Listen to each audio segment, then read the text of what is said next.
Bitta narsani aytish kerak, saraton o'smalarning yagona ovqati, shunga e'tibor beringlar. Iltimos qilaman, yagona ovqati bu glyukoza.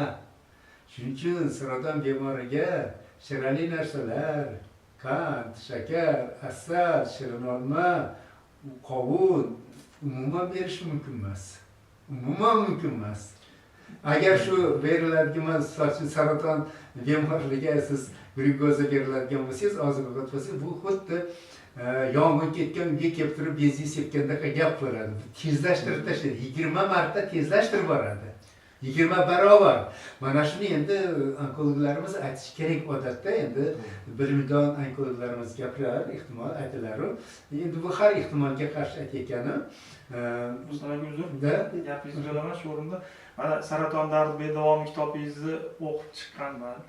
Bundagi parhezlar, nima yeyish kerak, nima yemaslik kerak, hamma qadar o'zim o'rganganman. Shundan kelib chiqib shu fikr bor edi menda. Mana hozir o'zingizni gapingiz ham buni isbot bo'lib turibdiki, ba'zi bir juda ko'pchilik o'qiydigan, ko'pchilik virtual olamda tashrif buyuradigan saytlar Amerika, Avstriya yoki boshqa chet xorijiy olimlar isbotladi.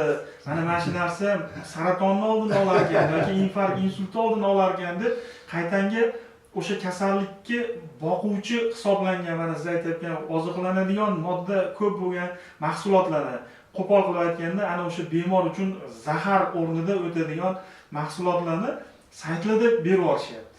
Endi buni o'zlaricha xohlagan bitta saytdan olib tarjima qilib qo'yadigan bo'lishi mumkin. Menimcha bu mutaxassis tavsiyasi bo'lmasa kerak.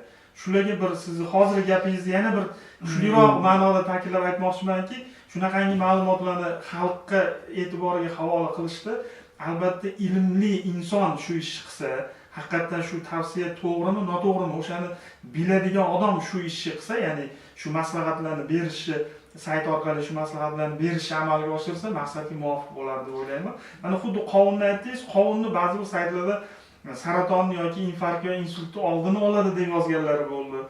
Uni men o'zim o'qidim mana kitobingizdan. Ba'zi holatlarda tajribada o'zim ham ko'rdimki, bu narsa qayta uni oldini olish, uni davolash emas, qayta uni kuchaytirishini o'zim ko'rdim hayotda. Shuning uchun aytib o'tmoqchi edim azizlar. Aynan shunaqangi ma'lumotlarni avvalo mutaxassislar, mana Rustam akam yoki shu sohadagi boshqa ilmli o'zini sohasini mohir ustasi bo'lgan mutaxassis shifokorlardan, tabiblardan